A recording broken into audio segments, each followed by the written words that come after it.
Welcome back to Business English for Success. If you think learning business English is just about boring grammar rules, you are in the right place to change that mindset. Exactly. We don't just teach English, we provide real-world solutions for your professional journey. Our mission is to help you master speak fluency in any global environment, ensuring you stand out and fast-track your career. Today's episode is designed for anyone who has ever felt uncomfortable in professional conversations. We are diving deep into the art of handling difficult workplace questions. From colleagues asking about your salary to personal questions in the workplace, we've got you covered. We have 5 practical and realistic scenarios prepared for you. After each one, we will have a shadowing session so you can practice the exact phrases immediately. Stick around until the end because Scenario 5 will introduce a simple and professional way to handle informal workplace conversations effectively. Let's start with a classic but tricky situation. Being asked about your salary. How do you protect your privacy without sounding rude? Let's find out. Imagine you are at a networking lunch. A colleague leans in and asks, "I heard you're doing great. Out of curiosity, what is your current salary?" It feels uncomfortable, doesn't it?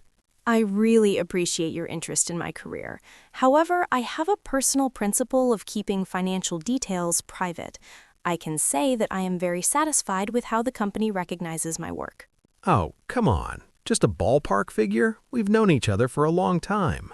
I understand, but I'd really prefer not to go into details. I'm grateful for your understanding. By the way, how is your team handling the new project? That was a perfect transition.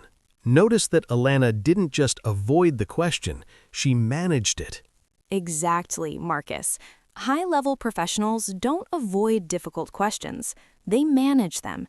In global business culture, being firm about your boundaries actually increases your professional value. It shows you are a person of principle. And here is a real-life twist. If they keep asking, like in our dialogue, you must stay consistent. Don't show frustration. Just repeat your boundary with a smile. Because every situation is different, here are 3 more ways to handle this, depending on who is asking. Level 1. Neutral and safe. I prefer to keep those details private, but I'm very happy with my current position. Level 2. Friendly and light. That's a secret I have to keep for now, but I'm really grateful for the opportunity I have here. Level 3. Direct and professional. I'm not comfortable discussing compensation, but I'm glad to see the company is growing so well. Let's practice the most powerful rescue phrases to build your speak fluency. Listen and repeat. I have a personal principle of keeping financial details private. I have a personal principle of keeping financial details private. I'd really prefer not to go into details, but I'm grateful for your understanding. I'd really prefer not to go into details, but I'm grateful for your understanding. Our power phrase today is, high-level professionals manage questions. They don't avoid them.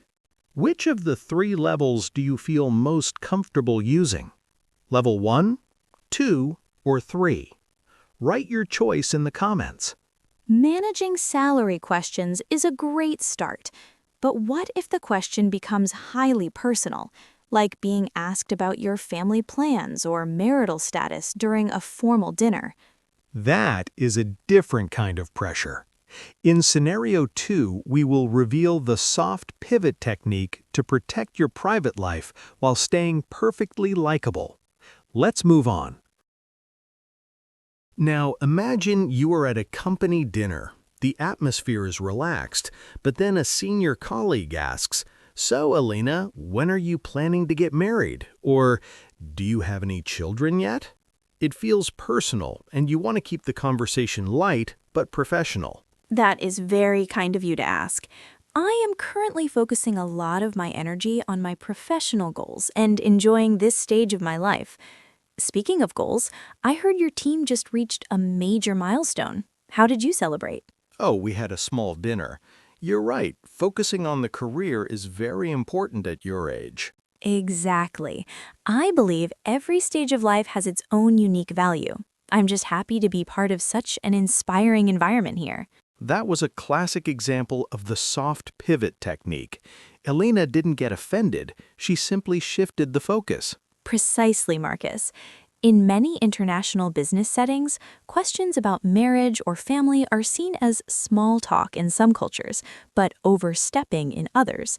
The key is to respond with warmth while maintaining your privacy. High-level professionals understand that they don't have to share their private roadmap to be liked. By pivoting back to a work success story, you show that you are engaged and enthusiastic about the company. It turns an uncomfortable moment into a positive networking opportunity. Depending on who is asking and the setting, you can choose one of these three levels. Level 1, neutral and safe.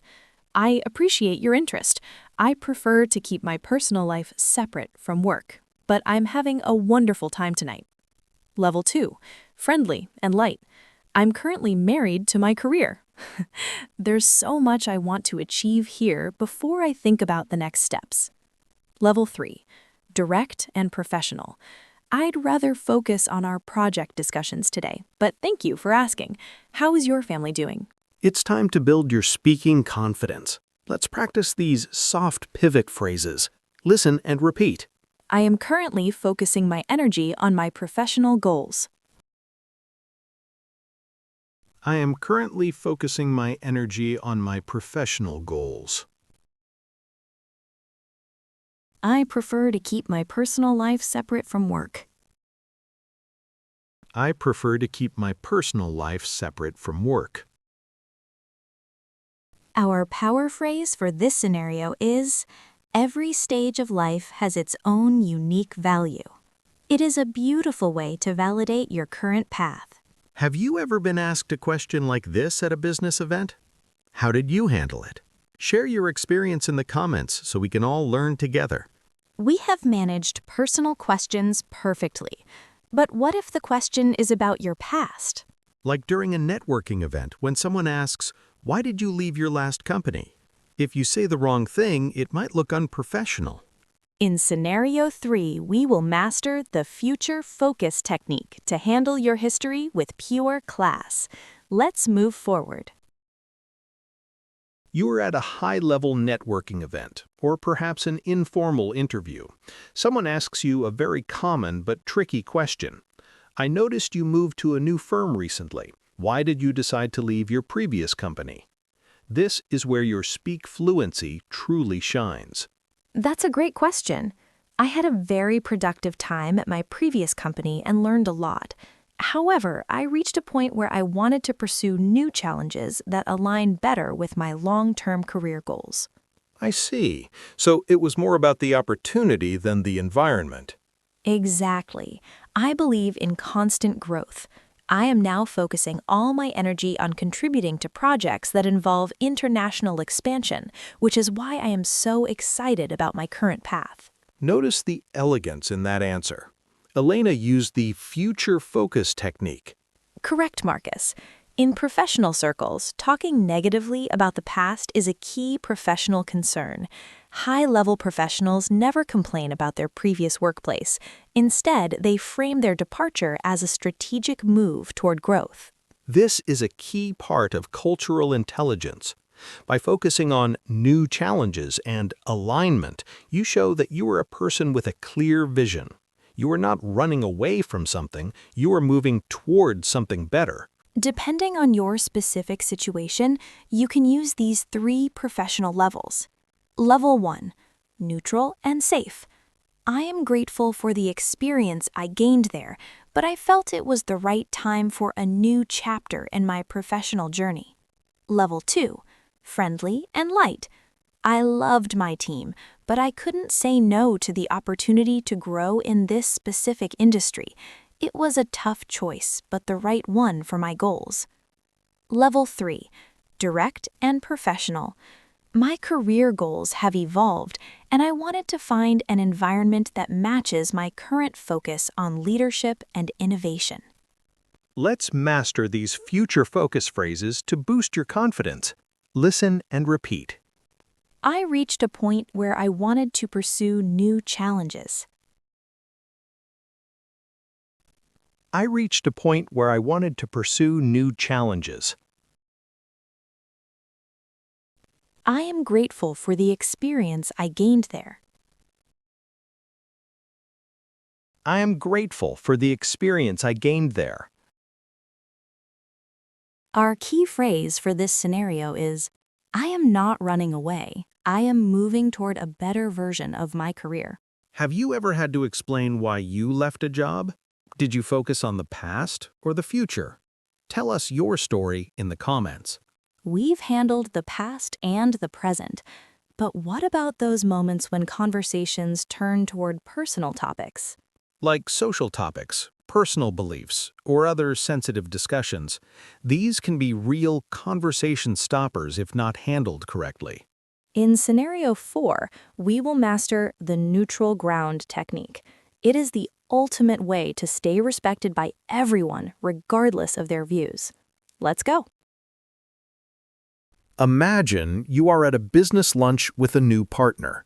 Suddenly, the conversation shifts toward a very sensitive topic, like a recent political event or personal religious beliefs. You want to remain respectful without taking a side that could complicate your business relationship. That is certainly an interesting perspective. I've always found that such topics are very personal for everyone. I generally make it a point to keep these discussions outside the workplace to ensure we maintain a professional focus on our shared goals. I understand. It can be a sensitive topic in many situations, can't it? It can indeed, which is why I prefer to focus on the great work we are doing together.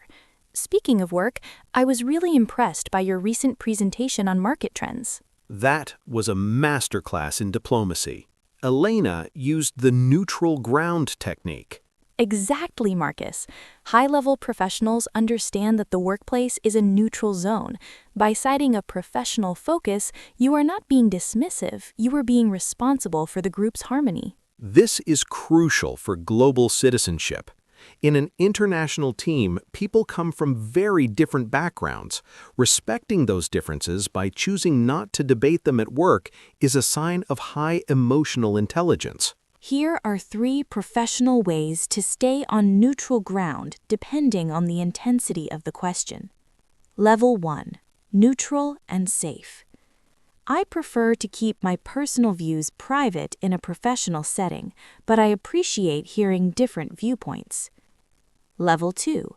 Friendly and light. I usually prefer to keep those topics outside of work conversations.